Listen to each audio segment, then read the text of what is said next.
Bismillahirrahmanirrahim. Alhamdulillahi Rabbil Alamin. Wassalatu wassalamu ala Rasulillah wa ala alihi wa sahbihi ajma'in, amma ba'd. Assalamualaikum warahmatullahi wabarakatuh. Tanong, pwede bang i-advance o maaga na pong magbibigay po ng zakatul fitr? So, ang sagot, ito po ay usapin na hindi po napagkasunduan ng ating mga ulama. Sa pananaw ni Imam Abu Hanifa at pananaw ng ilan sa mga ulama ng Shafi'iyya, ay pwede nang magbigay ng zakatul fitr sa pagpasok ng taon. Maaga, pagpasok ng taon, pwede nang magbigay ng zakatul fitr. Kasi nalintulad nila ang zakatul fitr na parang magbibigay rin ng zaka ng mga kayamanan, pera, mga alahas, mga kayamanan na taon-taon binibigyan ng zakatul amwal, na kung saan pwede na pong i-advance. Pwede magbigay ng advance kahit hindi pa po obligadong ibigay ito, pwede nang i-advance. So ito ay pananaw ni Imam Abu Hanifa at ilan sa pananaw ng Shafi'iyya. Pero may matibay ba silang katibayan? Wala silang matibay na dalil. Pangalawa, pwede na daw magbigay ng zakatul fitr pagpasok ng Ramadan.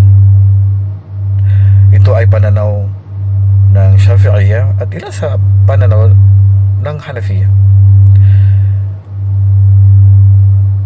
Dahil sabi nila, ang zakatul fitr kasi ay may connection siya sa Ramadan. Kaya dahil sa pamasok ng Ramadan, ibig sabihin, pwede nang mag-advance, magbigay ng zakatul fitr kasi ang zakatul fitr ay dahil din sa Ramadan. Pero mayroon ba silang dalil na matibay dito? Wala. Pangatlo,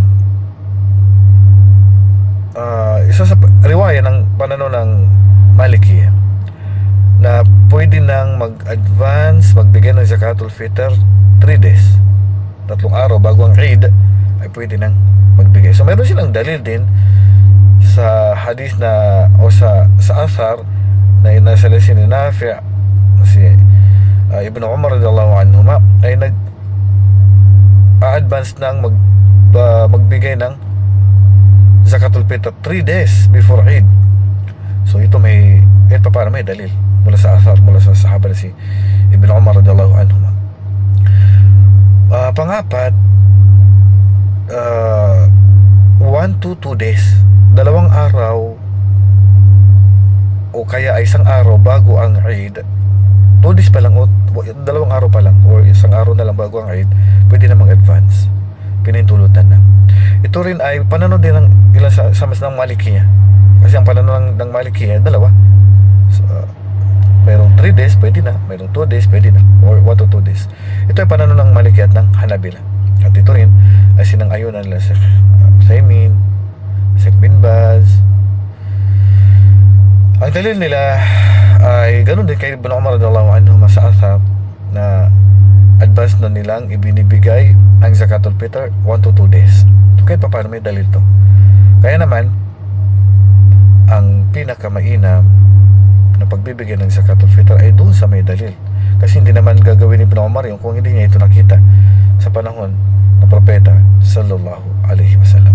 Kaya naman, ang pagsunod sa ganitong opinion para sa akin ay maximum 3 days pwede na mag-advance, magbigay ng zakatul fitr.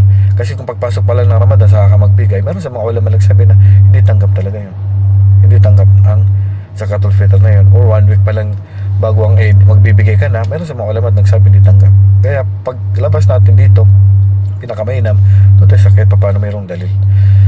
At kung gusto mo naman mag-advance kahit pagpasok ng Ramadan, 1 week pa lang o pagpasok ng Ramadan, kung ibibigay mo ang zakatul fitr mo sa taong pinagkatiwalaan na tatanggapin yung zakatul fitr, katulad ba tayo sa Pilipinas, alam mo meron dyan yung BARM, meron mga inutusan sila, bibigyan natin sa mga kinuukulan na binutusan na limon ng BARM o kinuukulan na tagalikom ng zakatul fitr, kahit maaga pa lang yan, ibibigyan natin yung zakatul fitr doon, then sila na pang magbibigay ng zakatul fitr natin bago ang mga 3 to 1 day before, bibigyan na nila, sila na bahala doon. Walang problema dito. Dito walang problemang advance kasi naman hindi pa naman ibibigay yan. Inilabas na lang natin sa sarili natin, pero hindi ibig sabihin binigyan na natin, kundi binigyan natin sa pinagkatiwalaan at ipaparating niya ito sa mga dapat na bigyan ng zakatul fitr sa oras na pwede na po. So walang issue dito.